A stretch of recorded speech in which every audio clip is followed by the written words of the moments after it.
Nasa 18.6% ng mga kabataan po sa Pilipinas ang hindi nag-aaral sa ngayon.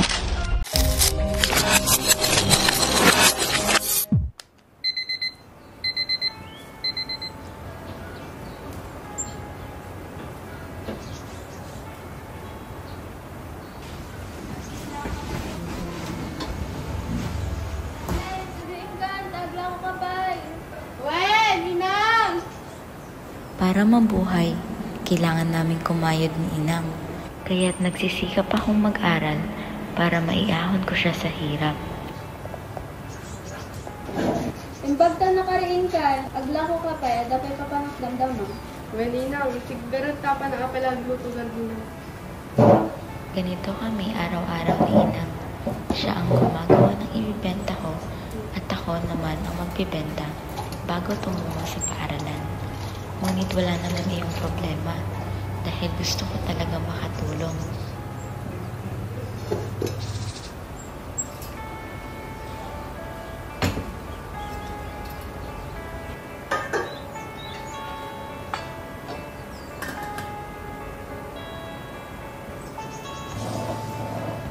Awan pa gaming kwartata, iso ata lang tisidaon. Awan pa ito pa pang bayad ta tirentata.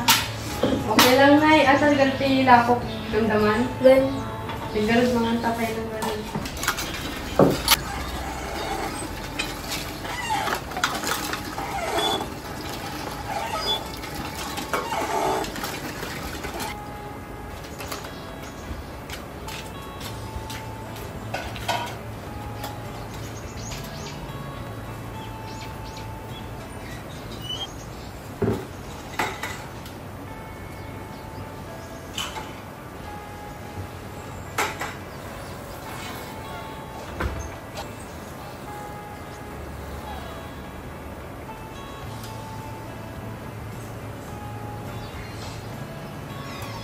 Nay, nakasukat na ka na natidila ako ko, Nay.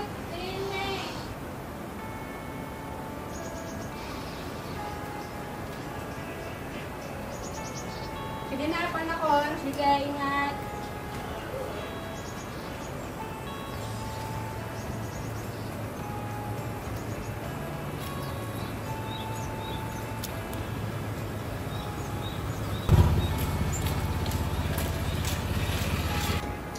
Ano, kayo ito gumatang suman? Sige lang. 20 talo. Thank you. Tao po, suman. Tao po, suman. Tao po, suman. Ang ticket mo gumatang suman, 20 talo. Sige, pang 20. Thank you, ante. Naku, patay. Late na ako. Kailangan ko ng bilisan.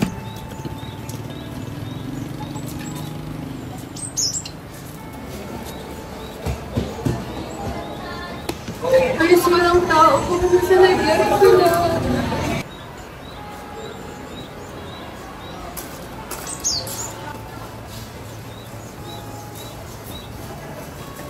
Uy guys, nandito naman pala kayo.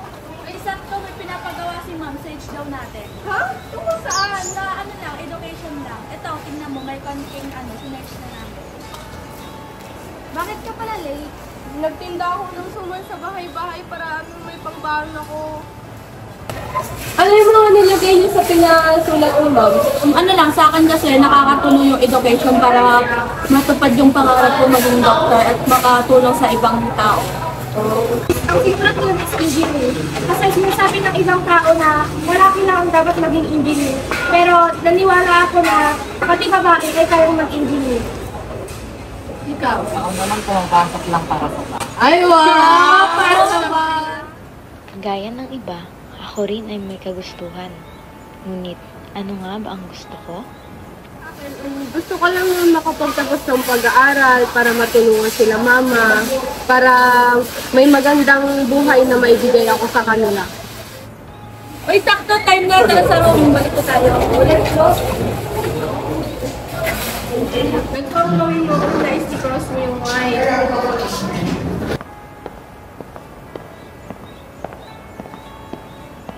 Sir, bakit May halo mang kaba, ngunit matapang ko pa rin hinarap si Sir. Anak, ito kasi yung mga babayaran mo dun sa paaralan natin. Bali 10,000 siya. Sir, bakit po kasi kami Wala akong pake. Basta makabayad kayo within this month. Kung hindi, matatanggal ka sa paaralan natin. Ganito na lang ba talaga kapag walang kaya? Paano na kaya to? Paano ka sasabihin kay nanay yung problema? Kailangan ko na bang sulitin yung mga araw? Paano ng pangarap ko?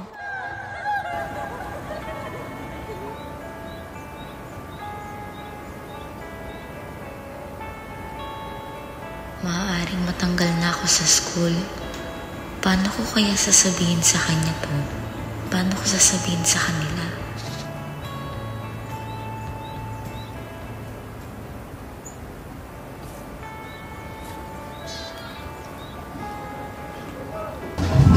Dapat na lang. Nagtra-transfer na kasi ako sa ibang school. Tulungan na kita.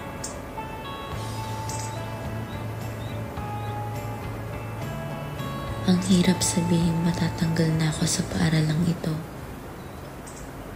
Pero bakit pati yung mundo ay malalapit sa aming mga mahihirap?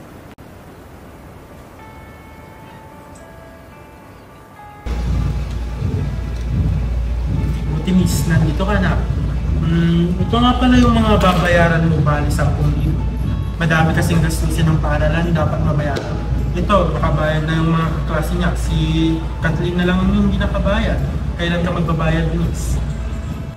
Di ba pang publikong paaralan ito? Di ba dapat wala nang babayaran ng anak ko? Pero miss, hindi mo naiintindihan. Maraming babayarin dito na kailangan bayaran. Ilipat ko na lang ang anak ko. Hindi maaari, miss, kasi pag ilinipat mo, dapat mo muna itong bayaran para mailita ka ng anak. Kung hindi naman, madadrop out ang iyong anak. Saan ako kukuha ng pera na ganyan kalaki? Malay namin sa inyo. Basta kami, nag-iilista lang ng babayaran sa paaralan. Kung ayaw nyo, mag-drop out na lang ang anak mo.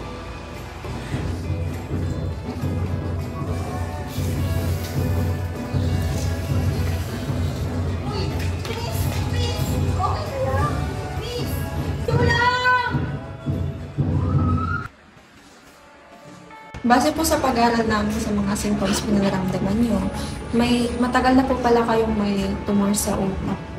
Nagpa-check up na po ba kayo dati? Hindi pa po ba kung wala po kaming pera?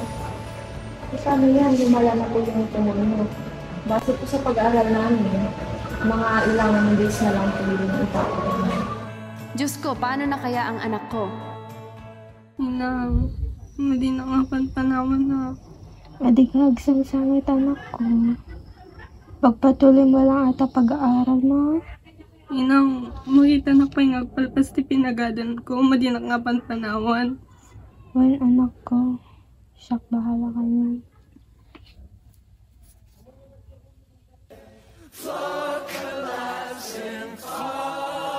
Wala.